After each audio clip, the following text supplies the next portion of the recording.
Hello fun people, I'm Isaac Carlson, and today we're breaking down every way all of the Kung Fu masters in Kung Fu Panda are able to travel to the spirit realm. But what exactly is that realm? Well, the mortal world is the plane of existence all life is born into. It's where China, the Valley of Peace, Gongmin City, and the Panda Village all live within, while the spirit realm is an undefined, endless alternate reality that exists parallel to the mortal world. It's an extended plane that's mystical in nature and is defined by chaos and peace, the good and evil that battles within it. The Art of Kung Fu Panda 3 specifically states it as a place where Kung Fu masters go in the afterlife. By the way, I've left a link to the art book down below because it's gorgeous and is filled with fascinating information about the film. Now, of course, the most common way for masters to end up in the spirit realm is when they die. Master Oogway faded into the spirit realm, and the same thing happened to his enlightened friend Bunny Dharma and Poe's four pupils when they turned to stone in the Paws of Destiny. And a similar fate arises for demons as well. Sure, there are some demons who exist in a place known as the underworld, but that seems to still be a place in their mortal realm.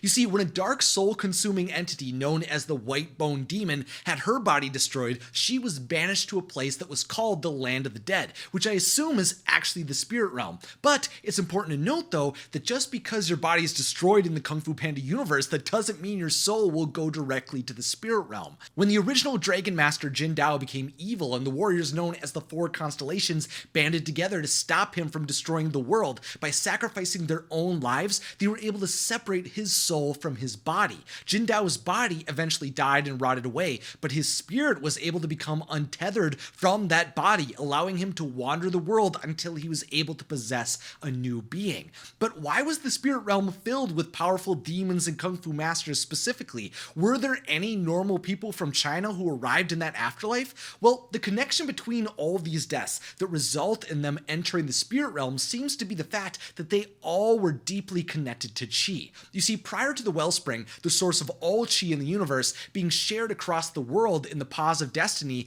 masters of Kung Fu historically were one of the few beings that had Qi prominently flowing through them. Qi belongs to everyone now, not just pandas and Kung Fu masters. And as we'll see as we continue to discuss other methods of entering the spirit realm, most require a deep connection to the mystical energy that flows through the universe. Like, one of the most iconic ways to enter the spirit realm is the Wuxi finger hold, skadoosh, which is a Qi-based technique that's actually a lot more complex than I ever initially believed it to be. Gotta send you back to the spirit realm. Skadoosh! Too bad. It only works on mortals. And I am a spirit warrior. You see, in Kung Fu Panda 3, the Wuxi finger hold is declared to be a move that General Kai explains cannot interact with souls in the mortal world. When Kai returned to China, he was still an immortal spirit because he was killed by Master Oogway hundreds of years ago. Truly nothing could have stopped him while he fought mortals because he was already dead. A mortal body has to be present for the Wuxi finger hold to work. But then what does that move actually do? Skadoosh! While I originally believed the Wuxi finger hold completely obliterated beings from existence when it was first used on Tai Lung, in the Paws of Destiny, Po pulls a very similar move to the one he did on Kai to get Jin Dao into the spirit realm, which of course made no sense to me. What are you doing? A little move I like to call skadoosh. I thought the Wuxi finger hold could only skadoosh people who had never died. Even Po admitted earlier in the series that he believed when he visited the spirit realm originally that he had passed on. Is this the spirit realm? Am I dead? Again? But sure enough, Po could Wuxi finger hold himself again, even though he had already entered the spirit realm. So either the hold could work on spirit warriors if you were powerful enough like the Dragon Warrior, or the hold truly only transports mortals to the spirit realm and doesn't actually kill them.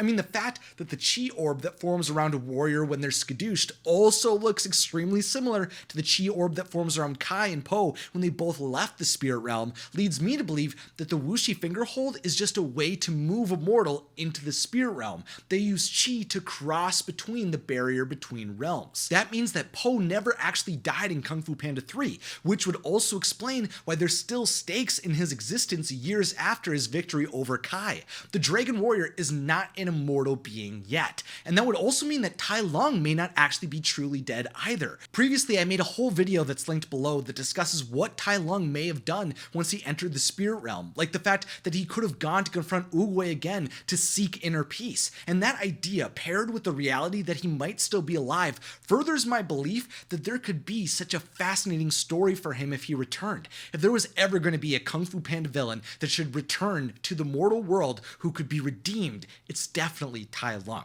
Now, if it's true that the Wuxi Fingerhold is one of many ways to utilize Qi to go back and forth between the mortal and spirit realms, that would be fascinating because the amount of Qi needed to cross over definitely differs depending on which realm you're within. When Po first skadooshed Tai Lung, he hadn't even been introduced to Qi yet through his training, while Kai spent 500 years collecting the Qi of many Kung Fu masters before he was capable of returning to the mortal world, and he had already become a master of Qi. Clearly, there was a different amount of training and Qi required to cross the barrier between realms. It's a lot easier to enter the spirit realm than it is to return to the mortal world.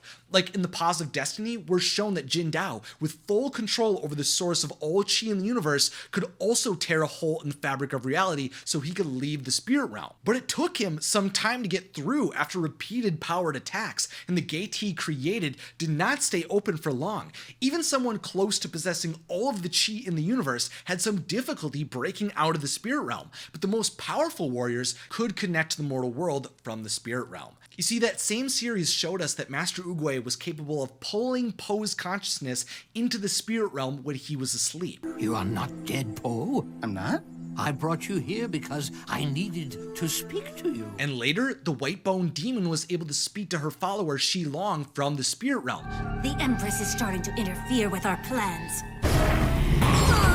You must control the Empress until everything is in place. But again, she was unable to return fully to the mortal world until the power of the Wellspring was under her possession. Then she could possess a new body. We also got to see Po and his 4 panda pupils could release their minds to the heavens during a guided meditation. They all projected themselves into the spirit realm using their hero's Qi, while their bodies were left in a typical slumber. The Kung Fu warriors could easily enter and return from the alternate plane of existence, most likely because their souls remained tethered to their mortal bodies. There's actually only one item that we know of that is capable of allowing someone to go back and forth between the realms, and it first showed up in the Universal Hollywood show Kung Fu Panda: The Emperor's Quest, which I really want to go see in person. Total side note, after moving to Florida, I've gotten to explore Universal Orlando for the first time. It's absolutely legendary. Highly recommend from a lifelong Disney Parks fan, and Universal Hollywood is next to my places to go, especially since it's there where we learn in the DreamWorks Theater that a magical relic called the Ming Hammer was revealed to be so powerful that it can knock enemies right into the spirit world. Fun people, consider subscribing for more Kung Fu Panda videos, become a producer on Patreon for exclusive behind the scenes videos and live streams, and of course, thanks for watching and have a magical day. Bye, guys!